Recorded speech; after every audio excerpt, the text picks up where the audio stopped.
जय श्री राम। मेवात मतलब अपराधियों का गढ़। मेवात यानी कि गोकशी का अड्डा। मेवात यानी कि गो तस्करों का अड्डा। ऐसा क्यों कह रहे हैं भाई? ऐसा है, पहले के टाइम में गुड़गांव जब हुआ करता था, उस समय आसपास के इलाकों में जितनी चोरियां होती थी, कौन करता था? मेवात के लोग। गो तस्करी के अब जो मामले आते हैं जितने भी, कौन करता है? मेवात के लोग। सारा मेवात गलत नहीं है, लेकिन वहां पर जो मेवात के आसपास के रीजन में जो भी बड़ा क्राइम होता है, उसमें कौन शामिल है? मेवाती। अब इसकी एक नई तस्वीर सामने आई है और एक नई रिपोर्ट पेश की है हरियाणा पुलिस ने। और ये रिपोर्ट मैं आपको बताऊं ना तो आप भी हैरान रह जाओगे कि इतना तगड़ा खेल। बरसों से हम सुनते आ रहे हैं, जब से स्कूलों में पढ़ते थे तो खबरें भी आती थी, नेता भी आते थे, सब लोग ये बोलते थे मेवात बहुत पिछड़ा हुआ है, बहुत पिछड़ा हुआ इलाका है, यहाँ पे विकास नहीं हो पाता। अब उसकी वजह, अब जब सोशल मीडिया इतना चल गया है, सूचनाएं तुरंत लोगों के पास पहुंच जाती है, तो अब पता लगा है कि आखिरकार मेवात पिछड़ा क्यों है। उसकी वजह है ये गैंग जो कि मेवात में रह के ऑपरेट हो रहे हैं और देशवासियों को लूट रहे हैं। अब मैं आप लोगों को एक आंकड़ा देता हूं जो हरियाणा पुलिस ने अभी रिसेंटली जारी किया है, जो कि पिछले साल का यानी कि 2022 का है।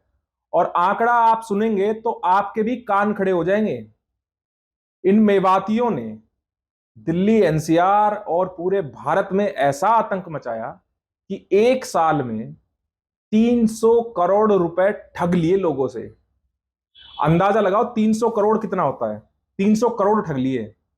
हरियाणा पुलिस ने पिछले एक साल में मेवात से 5 लाख के करीब mobile number, mobile SIM card track किए हैं, जिनसे ये साइबर फ्रॉड किए जाते हैं, और इनको बंद कराया है। यानी कि 5 लाख सिम कार्ड्स बंद कराए हैं, जिनमें से लगभग लगभग 90% सिम कार्ड ऐसे थे जो कि मेवात से ऑपरेट हो रहे थे और मेवात में रह के ये लोगों को ठग रहे थे। बताओ जी, कहां पीछे है मेवाती? ये कहते हैं कि पढ़ाई नहीं है, गरीबी है, पिछड़ा हुआ इलाका है। ये पिछड़ा हुआ इलाका है कि पिछड़ा हुआ इलाका एक साल में लोगों से 300 करोड़ रुपए ठग लेते हैं। अब एक अखबार की खबर का मैं आप लोगों को हवाला देता हूं, वो खबर जरा आप देखिए। और उसमें जो आंकड़े दिए हुए हैं वाकई में चौंकाने वाले हैं कि किस तरह ये निशाना बनाते हैं। आप देखो, हरियाणा पुलिस है, हर एक जिले के डिस्ट्रिक्ट एडमिनिस्ट्रेशन है, वो लगातार अपनी सोशल मीडिया से और अखबारों के माध्यम से लोगों को ये जानकारियां देते हैं कि भाई आपके पास कोई अननोन लिंक आए, आपके पास कोई फोन कॉल आए जो आपका बैंक अकाउंट डिटेल पूछे और ओटीपी पूछे, तो उनको मत बताओ। अब ये पता चला है कि ये करने वाले कौन है। ये करने वाले हैं मेवाती। चलो मैं आंकड़ा दिखाता हूं आपको। ये द इंडियन एक्सप्रेस की एक खबर है जो कि 20 फरवरी को छपी है ये खबर। और इसमें यह दिया गया है कि हरियाणा के मेवात में 5 लाख सिम कार्ड जो कि हरियाणा पुलिस ने बैन कराए हैं। और ये जो आंकड़ा है ना, ये आंकड़ा 1 जनवरी से 31 दिसंबर 2022 का है। अब इसमें कंप्लेंट कितनी हुई वो देखो। सबसे ऊपर जो सब हेडिंग है उसमें लिखा हुआ है 76,784 कंप्लेंट्स साइबर फ्रॉड की गई थी, जो कि लगभग 301 करोड़ 48 लाख रुपए ठगे गए थे इन कंप्लेंट्स में। अब इसमें हरियाणा पुलिस ने जब कार्रवाई की तो पता चला इसमें कि भाई लगभग जो सिम कार्ड्स इस्तेमाल किए गए हैं इन फ्रॉड्स में, वो सभी मेवात के हैं। अब वो मेवात के हैं, इसमें कितने केस रजिस्टर किए पुलिस ने? मात्र 2165 केस रजिस्टर किए साइबर सेल ने। इसमें गिरफ्तार हुए 1065 लोग, जिनसे रिकवरी भी हुई। रिकवरी कितनी हुई? 46 करोड़ 91 लाख ये रिकवरी इनसे हुई।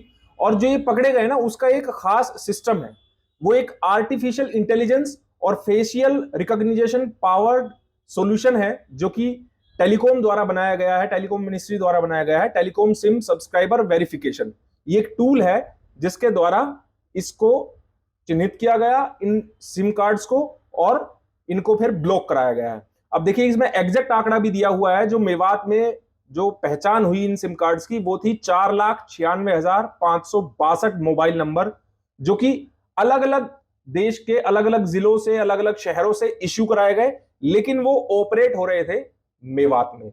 और ये पकड़े कैसे गए? वहां के जो मोबाइल टावर्स हैं उनके जब डंप लिए गए, तब यह पहचान हुई कि इतने सिम कार्ड्स मेवात में एक्टिव हैं जो कि फ्रॉड कर रहे हैं, जो कि साइबर फ्रॉड कर रहे हैं लोगों के साथ।